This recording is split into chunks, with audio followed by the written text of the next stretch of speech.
When I was growing up, the last week of October, my mom would lose her mind because my grandparents, Grandma and Peepaw, they would be coming to visit. Now, we would have to get the house ready for this. Now, we all probably have that quick 15-minute blitz, right? You get the phone call, so-and-so's coming over, and you're like, go! And you're putting away dishes, and you're hiding clothes, and you're shoving things in closets, and you're making it, and they show up, oh, hi, right?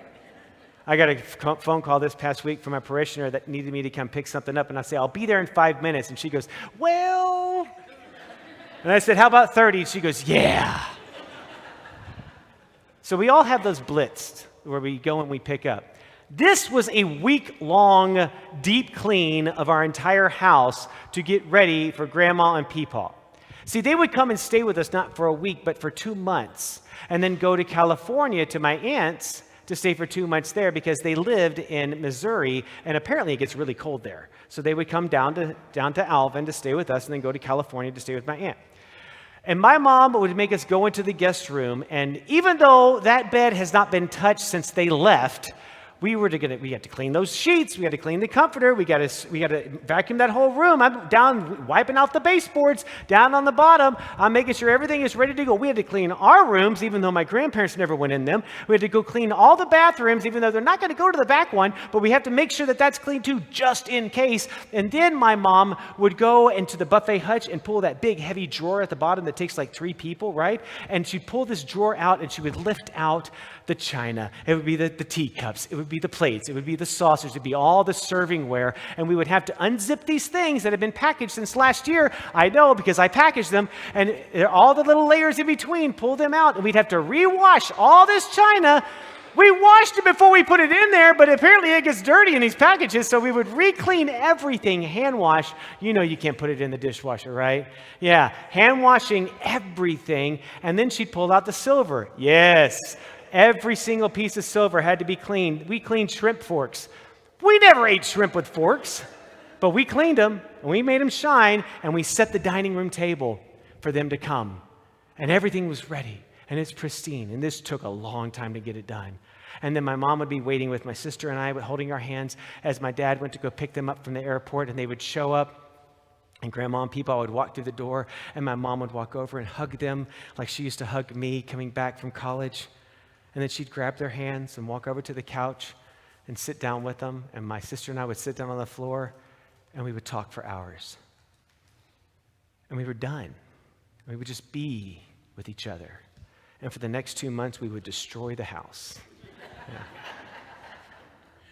Today, we're going to be talking about a ministry of service called diakonia, which literally means compassionate and practical care for others, following the call of God.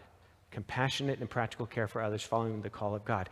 And sometimes that means physically doing stuff, and other times that means a ministry of presence and just being with someone, truly being with them, listening and caring to what they have to say and who they are. And we have 2 amazing stories in our lessons today that point out the same thing. The first one's the Old Testament story about Abraham. So Abraham is sitting in the heat of the day in the shade. And just to give you a context, imagine 3 o'clock this afternoon, you're going to try to mow the yard. Nobody's going to do that, right? You're going to sit in the shade, or you're going to be inside in the AC. That's what he's doing. He's resting. It's hot, and he's in the shade to cool off because it's too hot to do anything. And while he's sitting there, 3 strangers are walking toward him. And Abraham gets up and runs to them, falls down on his face, bows down at their feet, and says, please don't pass by your servant. Please come, sit in the shade. Can I get you something to eat? Can I get some water to wash your feet? Please come and stay with us. And they said, of course.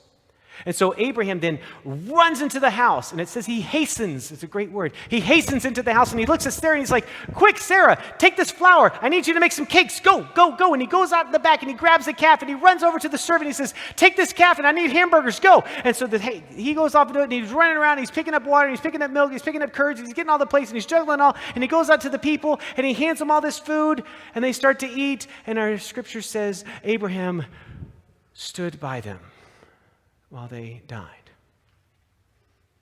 He's being hospitable. But there's more to this.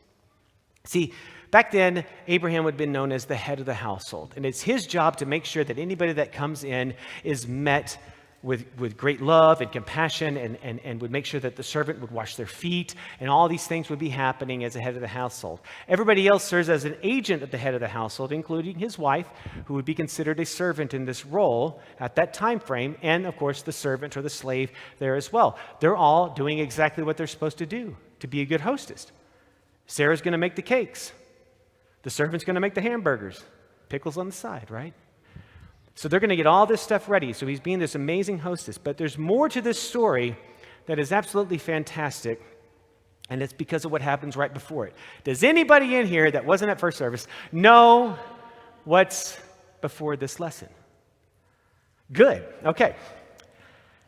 Right before this is whenever Abraham gets his name. It changes, right? He was known as Abram. His wife was Sarai. And God says, you're no longer going to be called Abram, you're going to be called Abraham, and your wife's going to be called Sarah, and you're going to have a kid. You're going to call him Isaac, and you're going to have a multitude of nations of people that are going to come after you, and I'm going to be your God, you're going to be my people, and this is my promise to you, and as a sign of this covenant, you're going to do something, and all your male heirs are going to do something when they're 8 years old. And that's called circumcision. If you don't know what circumcision is, I invite you to talk to a friend later. Kids, enjoy your ride home. And so Abraham at 99 and Ishmael at 13 are circumcised. And then our story picks up with Abraham sitting outside of a tent in the heat of the day. I'm sure he was dealing with quite a bit of pain and discomfort. It's hot. And then all of a sudden people show up. And he just forgets about it. And he goes to work serving others, forgetting about the self and helping the other person, running around, hastening everywhere. This is radical hospitality. Let's jump to our gospel. Jesus and his followers make their way to the home of Martha. And Luke tells us it's her home. She is the head of household here. Mary is an extension of this as her sister. In other gospel lessons, we hear that there's a brother. This one, no, we don't. Martha's the head of the household. Mary's an extension of this. Mary would be a servant in this role. And Martha welcomes them into her home. Please come in. And begins to start getting things ready. Mary goes and takes their hand and walks them in and sits them down. And what does Mary do? Lays down at the feet of Jesus. And Martha's running around pulling out the china, and she's getting things ready. She looks over at Mary, she's like, come on, She goes over and gets the cups out of the cupboard. She looks at Mary, come on. She's tasting the soup. She's getting all the spoons out, ready for the meal. She's looking at Mary, would you get up? And Mary's not budging. And then she looks at, not Mary, but Jesus. And she's like, does it not matter to you that she's not doing what she's been called to do? To be this host, to serve in this way. She's not fulfilling the diakonia of her life. And Jesus says, Martha, you're an amazing host. You're doing exactly what you're supposed to do, but you're distracted by all these other things. She's also doing exactly what she's been called to do, and that is to listen and to care and to witness what I'm sharing. Don't take this joy away from her. So often, when we think of a ministry of service, we think I have to physically do something for somebody else. I'm going to give money to something. I'm going to have a physical action. Or let's take Haven for Hope that we're going to later on today. Some people have baked cookies. That's a ministry of service. You probably thought about the people going or the people that are going to receive them while you're baking them. You put them into the bags of 2. You drop them off at the church. All of those are actions. The people that are going to take those cookies and go down to the kitchen and get coffee and milk and everything together. Ken made the coffee this morning as a ministry of service. I'm glad you're still awake. And they're going to load it all up in a truck, a ministry of service. They're going to drive it all down to Haven for Hope. They're going to get out. They're going to go set up. And people are going to get in this long line and start walking through. And and every person that comes through, there's like, oh, thank you so much for being here. And they're going to get cookies. And they're going to get juice. And they're going to get coffee. And it's amazing, the physical act of the ministry of service that happens there, but more happens. And I've seen it, and I've gone there, and I end up sitting at a table with someone, and all they're doing is just sharing their life with me.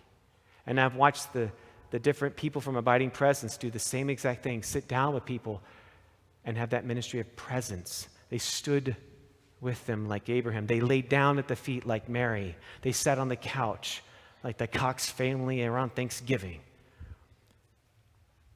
A ministry of presence, of listening and caring about what the other person is saying, is just as vital as bustling around and making sure that they have all their needs met as well.